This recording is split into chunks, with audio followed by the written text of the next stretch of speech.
하나님의 말씀의 역대상 28장 1절에서 21절 삶의 방향과 목적이라는 제목으로 은혜 나누겠습니다. 미얀마에서 선교를 하고 있는 C 선교사님의 원래의 꿈은 장군이었습니다. 별다른 이유는 없었지만 어려서부터 꼭 군인이 되어야 되겠다는 그런 꿈이 있었어요. 그런데 그 꿈을 위해서 자기가 공부를 열심히 해서 육사에 들어가게 되었습니다. 육사에 들어가서 이제 우수한 성적을 내고 졸업을 하면 이제 자기는 그 꿈으로 군인으로서 살 수 있겠구나 했어요. 근데 어떤 분을 입을 통해서 뭐라고 말을 하냐면 당신은 무엇을 위해서 살고 있습니까? 라는 질문에 이분이 그만 자기의 말을 닫고 말았다고, 생각과 모든 것을 닫고 말았다고 그래요. 선교사님의 개의치 않았던 그 말 한마디에 자기는 엄청 뒤통수를 얻어맞고 나는 육사를 들어가서 졸업을 하고 정말 멋진 군인으로서 이렇게 살았으면 장군으로서 되겠다라고 생각을 했는데 그 어떤 선교사의 말 한마디로 인해서 삶의 방향을 바꾼 사람이 이 미얀마에서 선교하는 C 선교사입니다. 이분은 미얀마에서 3곳에 고아원을 세웠고 15곳의 교회를 운영하며 100여 명의 고아를 돌보고 있습니다. 이 선교사님은 한국에서 꿈꿨던 것보다 훨씬 힘들고 그렇지만 아무것도 없는 미얀마지만 그래도 더 보람있고 거기서 선교하는 그 생활이 자기가 꿈꿨던 장군이었던 그 꿈보다 훨씬 좋았다라는 겁니다. 그래서 이분은 삶의 방향과 목적을 정하는 것은 아주 중요하다는 거예요. 우리에게도 마찬가지예요. 우리도 지금 우리가 삶의 어떤 방향을 정하고 있는가, 어떻게 가고 있는가, 우리는 중요하다는 겁니다. 우리가 신앙생활 하면서 여기까지 걸어오는 이 발자취마다 우리가 삶이 어떤 믿음과 어떤 삶과 이렇게 살고 있는지 우리는 분명히 방향을 잘 알아서 가야 될 줄 믿습니다. 오늘 본문에 보니까 다윗이 모든 방백들을 소집을 합니다.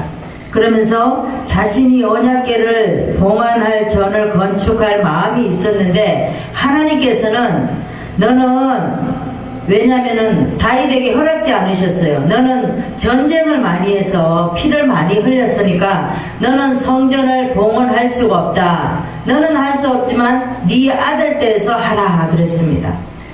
그러니까 이 백성들에게 하나님께서 왕으로 솔로몬을 정했으니까 솔로몬으로 성전을 짓게 하라 이렇게 말을 했습니다.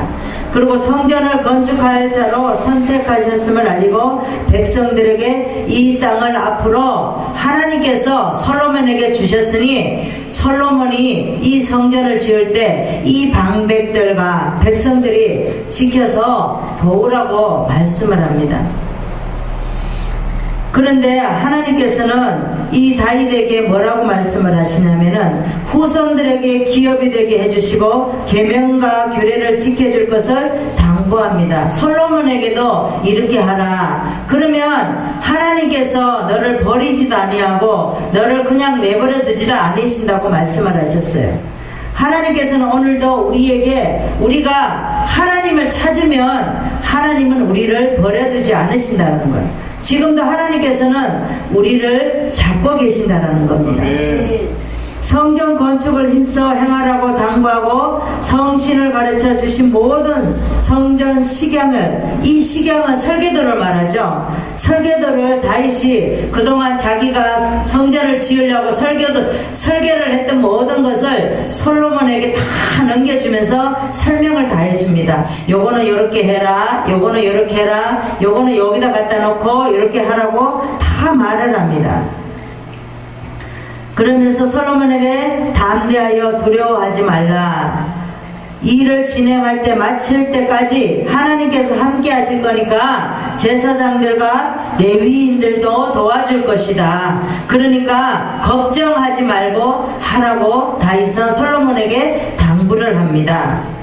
그러면 우리도 어떻게 해야 돼요? 우리도 솔로몬과 같이, 다윗과 같이, 다윗이 자기는 하나님께서 전쟁 때 피를 너무 많이 흘려서 성전을 지을 수 없다라고 말을 합니다.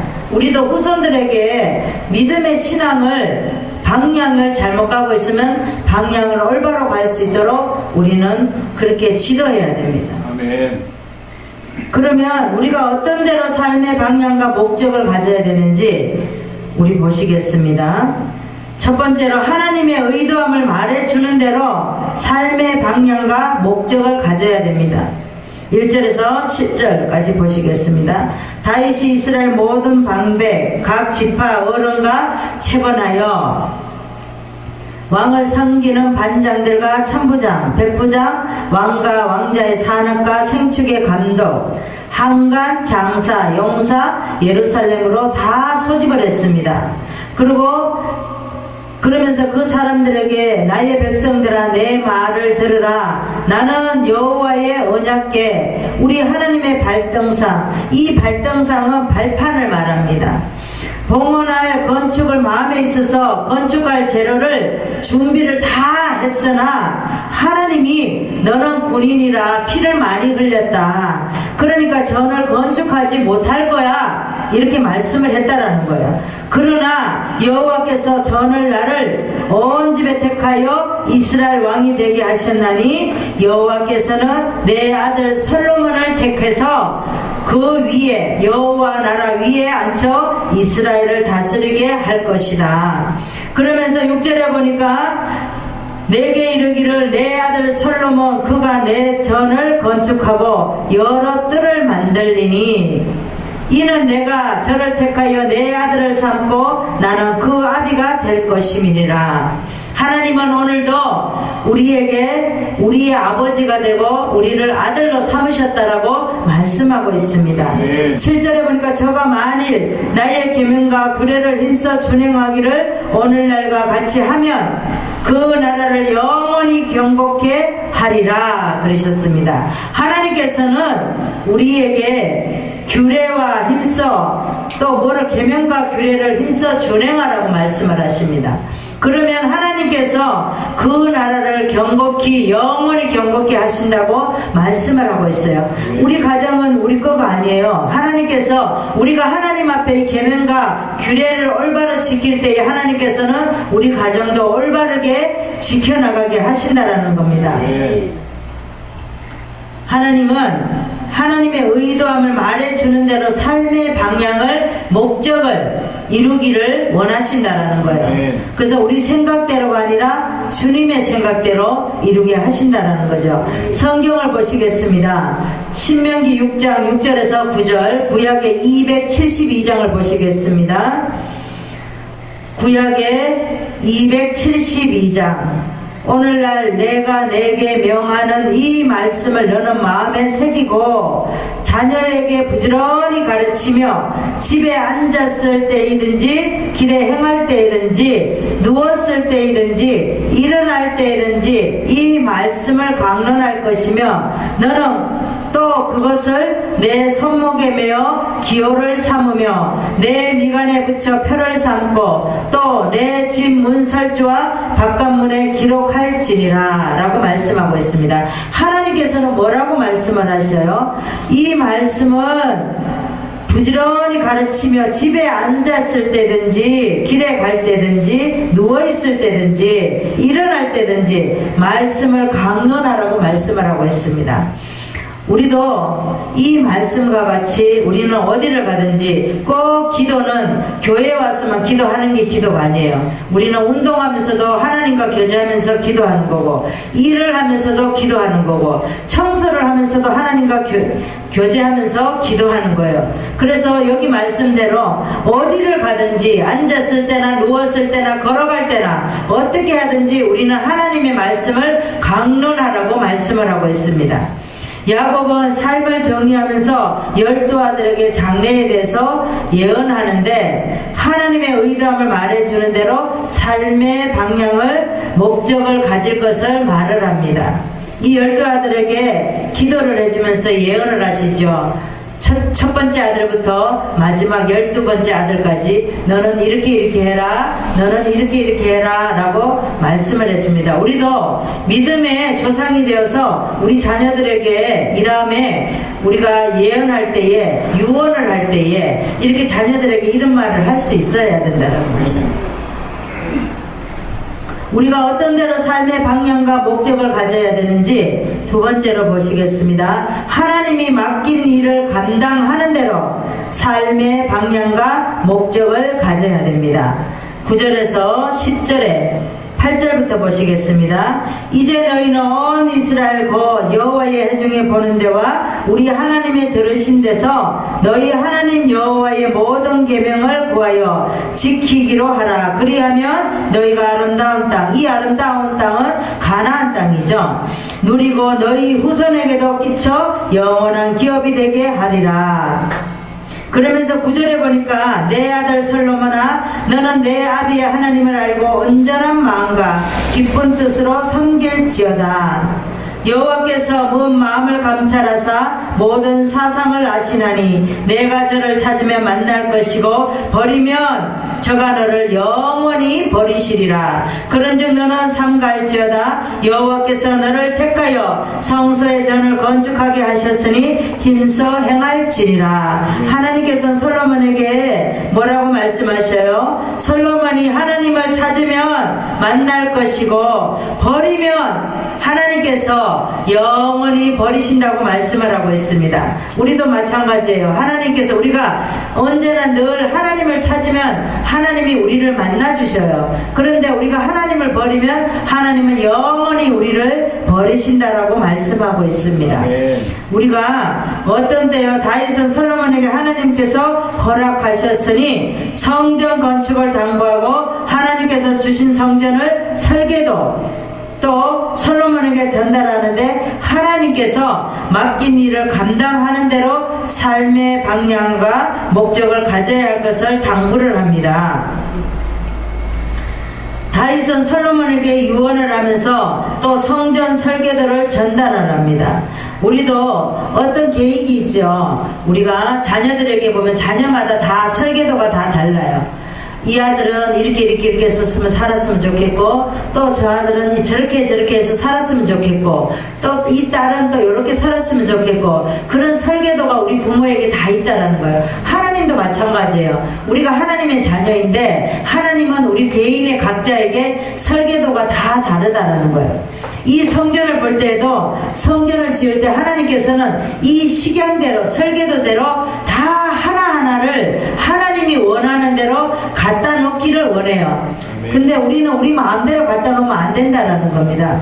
우리 몸의 지체도 있듯이 우리 몸의 지체가 다리가 있는데 발가락이 있는데 발가락을 손가락하고 바꿔놓으면 되겠어요? 안 되겠죠. 그러니까 하나님은 그런 것도 섭리 하나에서 다 골고루 그 자리에 다 갖다 놓게끔 하신다는 겁니다. 여기 성전에도 마찬가지, 교회도 마찬가지예요. 교회도 자리에 있을 자리에 있어야지 없는 게 그 자리에 가서 있으면 어울리지가 않는다는 겁니다. 하나님께서는 오늘도 우리에게 성전을 가르칠 때 우리 몸의 지체, 우리 몸이 성전이잖아요. 그러면 하나님께서 발가락, 손가락, 눈, 코, 입 다 이런 것들이 또 눈이 어떻게 발바닥에 달리면 어떻게 되겠어요? 안 되겠죠. 머리에 또 뒤통수에 눈이 달리면 어떻게 되겠어요? 안 되겠죠. 그러니까 하나님이 다 알아서 그렇게 다 갖다 놓게 만드셨다는 거 너무 신기하지 않으십니까? 우리 성경을 보시겠습니다. 베드로전서 4장 10절에 신약의 381장을 보시겠습니다. 각각 은사를 받은 대로 하나님의 각양 은혜를 맡은 선한 청지기 같이 서로 봉사하라 그랬습니다. 하나님께서는 은사 받은 대로 하나님은 각양 은혜를 맡은 선한 청지기 같이 서로 봉사하라 말씀을 하셨어요. 우리에게 각자 은사는 다 달라요. 어떤 분은 이렇게 어떤 분은 저렇게 다 은사가 다르다는 거예요. 내가 만약에 우리 전도사님 일을 할 수 있어요? 못하죠. 그 마찬가지예요. 은사가 다 달라요. 또 우리가 성으로 하는 다른 사람이 또 무슨 볼펜을 만들어요. 그런데 내가 볼펜을 만들 수가 없죠. 다 은사가 다르다라는 거예요. 오늘도 선교사와 같이 선교사와 같이 자기는 장군을 꿈꾸고 군인이 되어서 훌륭한 장군이 되기를 꿈을 꿨지만 어떤 선교사로 인해서 자기가 바뀌었잖아요. 방향이 바뀐 거예요. 삶의 방향이 바뀐 거예요. 목적이 바뀌었어요. 그런 것처럼 우리도 많은 계획을 하지만 하나님께서 그것이 아니면 바꾸게 하신다는 겁니다. 바울을 보겠습니다. 바울을 보면 삶의 마지막으로 로마 감옥에 10월 30일인가 언제 이 바울의 사도 바울에 대해서 영화가 나온다 그래요. 막 여기 로마 감옥에서 이렇게 여기 뭐죠? 이거 수갑으로 이렇게 철로 이렇게 차가지고 이렇게 막 당겨가지고 이게 살이 여기 뼈까지 들어갔대요. 그 쇠가 뼈에 이렇게 막 박힐 정도로 그렇게 하면서까지 복음을 전했다라는 거예요, 바울이. 그러면서 그 영화가 이제 나온대요.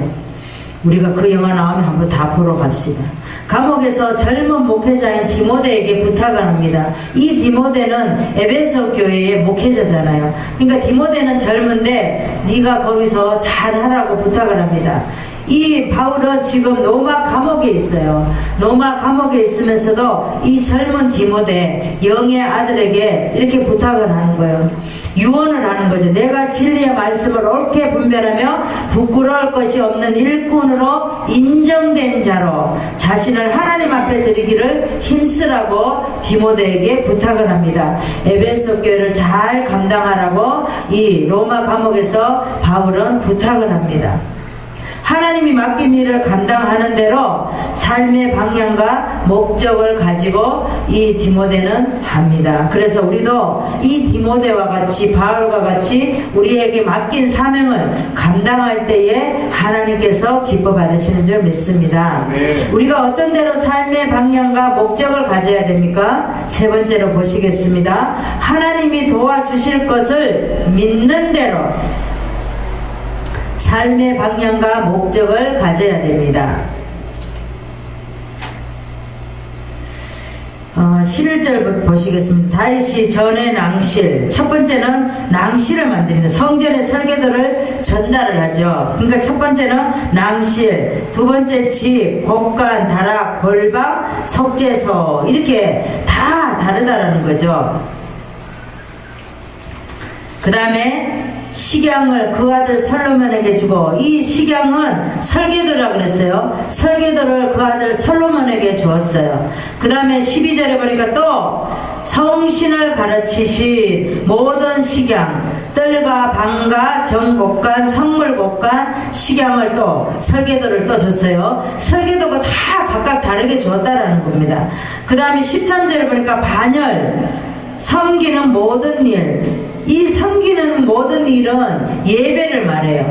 예배 드리는 모든 일, 이런 것들, 또 섬기는 그릇, 식양을 설명을 하고, 또 그릇도 아무데나 넣는 게 아니라 이 그릇은 이렇게 놓고 이렇게 놓고 그런 설계도를 또 주었다라는 거죠. 14절에 보니까 금기명을 중량, 그 다음에 은기명을 만들어 은의 중량을 정하고, 15절에 보니까 금등대, 등잔, 그 다음에 16절에 진설병을 각 상을, 또 그 다음에 17절에 보니까 고기 갈고리와 대접, 종지를 만들 정금의 금잔, 이런 것들을 다 설계도를 만들어서 종지도 아무데나 넣는 게 아니라 종지는 어디다 놔라, 요렇게 놔라, 그러면서 다 설계도를 이렇게 만들어 주었다라는 거. 18절에 보니까 향단에 쓸 정금, 또 타시는 처소, 그릇들의 식양 만들되 금의 중량을 정하여 주니 다윗이 모든 것이 식양을 여호와 손이 내게 임하여 그려나로 알게 하셨느니라. 여호와의 손이 이 다윗에게 이렇게 성령으로 이렇게 그려라. 설계도 이렇게 그리면서 그릇은 어디다 놓고 또 어디다 어떻게 놓고 이런 것을 다 알게 해서 그렇게 그렸다라는 거예요. 여호와의 손이라는 것은 모세처럼 하나님의 손으로 쓴 것을 직접 받아서 성전 건축을 계획하고 준비했음을 말합니다. 모세도 처음에는 십계명을 제사상을 받을 때 하나님이 다 써준 걸 받았잖아요. 그런데 아론의 그 제사장인데 내려가 버리고 이스라엘 백성들이 어떻게 해요? 금송아지를 만들어 놓고 막 춤추고 좋아서 난리를 지길 때 모세가 그 하나님의 십계명을 집어 던지잖아요. 그러니까 하나님께서 하고 나서서 이제는 안 만들어주니까 네가 만들어 오라 그러잖아요. 그쵸? 그런 것처럼 그렇다라는 겁니다. 20절에 보니까 또 솔로몬에게 너는 강하고 담대하라. 이 일을 행하고 두려워 말며 놀라지 말라.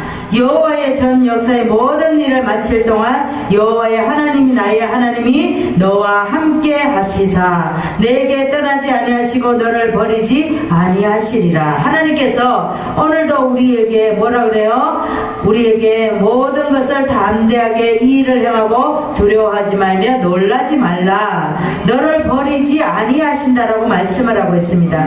21절에 보니까 제사장 내 이 사람과 반열이 있으니 여호와의 저는 모든 역사를 도울 것이니 염려하지 말라는 거죠. 모든 공력의 공교와 공장이 기쁜 마음으로 너와 함께 할 것이더라. 이 공력은 토목이나 건축 공사를 말해요. 그런 것들도 다 해줄 거니까 염려하지 말고 너는 성경 건축에 내가 설계도를 준 거에 거기대로 하기만 하면 된다라고 말하고 있습니다. 하나님께서는 우리가 가만히 있어도 하나님께서는 이렇게 다 하게끔 만든다라는 겁니다. 그 다음에 하나님을 도와주실 것을 믿는 대로 삶의 방향과 목적을 가져야 했습니다. 우리도 마찬가지예요. 이 솔로몬과 같이 다윗이 그렇게 하라면 그렇게 하면 되는 거예요. 우리도 우리 자녀가 우리 부모가 하라는 대로 하면은 예쁘잖아요. 근데 하라는 대로 안 하고 엉뚱하게 하면 우리가 마음이 안 기쁘다라는, 하나님도 마찬가지예요. 하나님 우리가 원하는 대로, 하나님이 원하는 대로 하면 하나님은 기뻐 받으신다는 거예요. 성경을 보시겠습니다. 여호수아 1장 5절에 보면 구약의 320장을 보시겠습니다. 너의 평생에 너를 능히 당할 자가 없으리니 내가 모세와 함께 있던 것 같이 너와 함께 있을 것임이라. 내가 너를 떠나지 않으며 버리지 아니하리라. 하나님께서는 이 여호수아에게 뭐라고 그랬어요? 평생에 너를 능히 당할 자가 없다고 말씀하고 있어요. 그래서 모세와 함께 있었던 것 같이 하나님께서 너와 여호수아와 함께 있을 것이니까 염려하지 말라고 말씀하고 있어요. 아브라함은 하나님께서 갈대아 우르에서 부르셨을 때에 이삭을 낳을 때나 또 이삭을 드리라고 하셨을 때 믿음으로 하나님의 말씀을 그대로 실천을 했습니다. 믿음의 조상이 되었습니다. 왜? 믿음으로 하나님께서 그렇게 하라고 했을 때 그대로 하니까 믿음의 조상이 되었어요. 우리부터 시작을 해서 믿음의 조상이 되어야 됩니다. 우리 후손들이 지금 예배를 드리든지 안 드리든지 상관없이 우리는 믿음의 조상이 되어야지만이 나중에 우리가 이 세상을 떠나도 우리 후손들이 우리 부모님이 이렇게 예배를 드렸는데 그러면서 그때 가서 회개하고 드린다는 겁니다. 우리가 처음부터 그렇게 했나요? 안 했죠. 그러니까 다 회개하고 돌아올 수 있을 때가 있을 것입니다. 우리도 하나님이 도와주실 것을 믿는 대로 삶의 방향과 목적을 가지는 저와 여러분 되시길 바랍니다. 말씀을 정리하겠습니다. 우리가 어떤 대로 삶의 방향과 목적을 가져야 하는지 하나님의 의도함을 말해주는 대로 우리는 삶의 방향과 목적을 가져야 됩니다. 그 다음에 하나님이 맡긴 일을 감당하는 대로, 하나님이 맡긴 대로 우리는 감당을 해야지 하나님이 맡겨주지도 않는데도 엉뚱한 일을 하면 안 된다는 겁니다. 그 다음에 하나님이 도와주실 것을 믿는 대로 우리는 하나님이 하라는 대로 하면 하나님이 분명히 우리를 도와주신다는 겁니다. 그래서 삶의 방향과 목적을 가지고 하나님께서 원하시는 삶을 살아가는 저와 여러분 되시기를 부탁드립니다. 기도하겠습니다. 하나님 아버지 감사합니다.